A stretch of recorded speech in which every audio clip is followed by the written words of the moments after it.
Hi, good morning. We are from Group 2. So, start with introducing ourselves. So, Hafizin, Nawa, Lionel, Maksumi, Nurin, Fatin, and Iskandar, and me, myself, Vijamin. Okay, so we are given a situation. An owner comes to you with a horse that is limping. You examine the horse and find out that one is lame. So I'll start with differential diagnosis.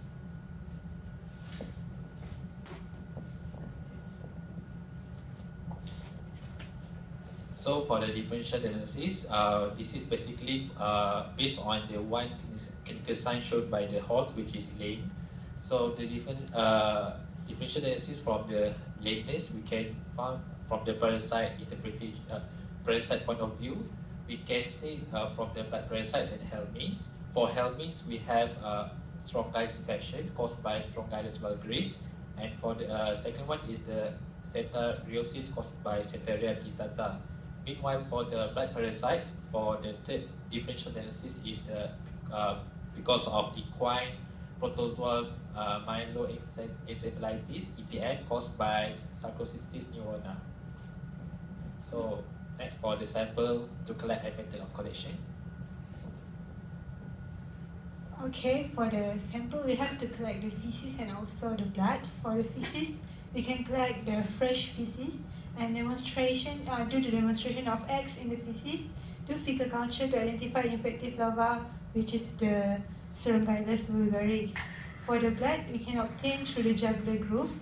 We can use for detection of the antibody, which is ELISA test, and for Strongylosis vulgaris, detection of Ceteria microfilaria in blood and use in serologic test for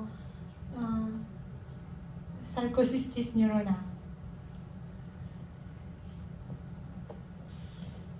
So I'll be explaining a bit about lab tests to be used. So we have three differential diagnoses, which are Strongylosis infection, Cetarriosis infection, and Sarcocystis neurona infection. So for Strongylosis infection, the best method that I read in the internet, it says that the Berman technique is the best one to separate larvae from the fecal material, which is then you will use iodine to make it more clearer. For Cetarriosis infection, there are two best methods to detect it. First one being MKM, which is modified knots technique, and the second one is CSAM, citrate saponin acid method. So for Sarcocystis neurona infection, the best method is the Western blot method, often used as a follow-up test to confirm the presence of an antibody and to help diagnose the condition. And we can also use the usual test, which is the ELISA test. So for the next.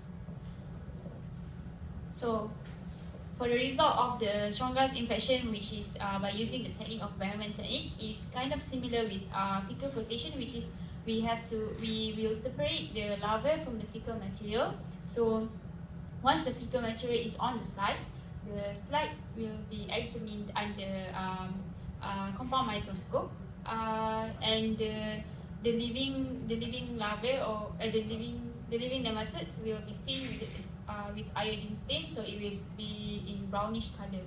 So for the Cetarriosis infection, by using modified knots method (MKM) and citrate saponin acid method (CSAM), for the MKM, the microfilaria will be stained with Giemsa stain, so it will look like purplish in color. So the slide will be examined under compound microscope, and the microfilaria is assumed to be in different shapes, either in straight or coiled or like number 8 structure.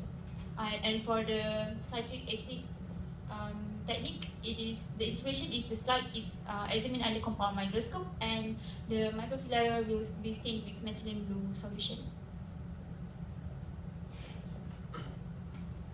Okay, so as for the result for Sarcocystic neurona infection, for Western blot, it is quite a subjective test, but then it's by far one of the best to determine if the animal has the infection. So basically, they uses the serum and the CSF to get the result, and a positive to determine if the animal is infected.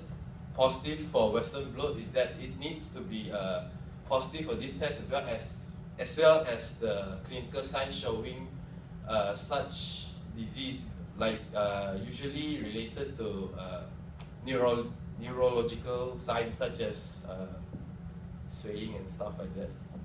And for ELISA test, it's a common test for almost every disease can use this.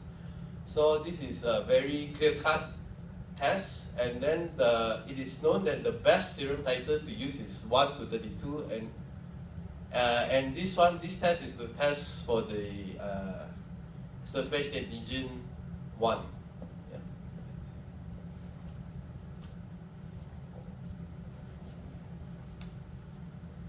Now we move to the treatment part. So for the treatment, there are 2 methods. First, by using antibiotic. The second one, by using dewormer. So for antibiotic, we can use microcyclic lactone, which is ivermectin and moxidectin, to against migrating large strongyl larvae.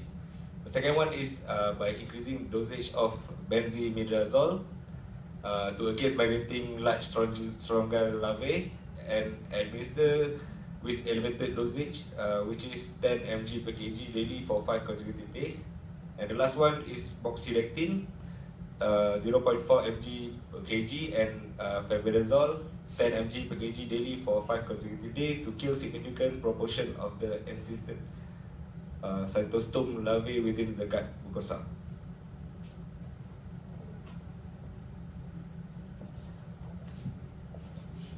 Okay, so for the dewormer, we can use parental palmate, ivermectin, and oxybenzone to fight against the strongyls. And then for preventive through management, there is 4 methods. Firstly, avoid overstocking pasture with horse. We can design each horse 2 to 3 acres of land for grazing to avoid the mania, the horses eating near the mania. And then secondly, remove the compost manure to kill strongyl larvae. This is hygiene management. Next is rotation of dewormers, because there is no effective management if the veterinarian only come once for the dewormers. It will cause resistance, and the veterinarian have to come frequently for the dewormers. And lastly, deny horses access to pasture. This is strongly impractical because if we reduce the horses access to the pasture, the expenses of the stable will increase because we have to bring the feed and of course the bedding to the stables. And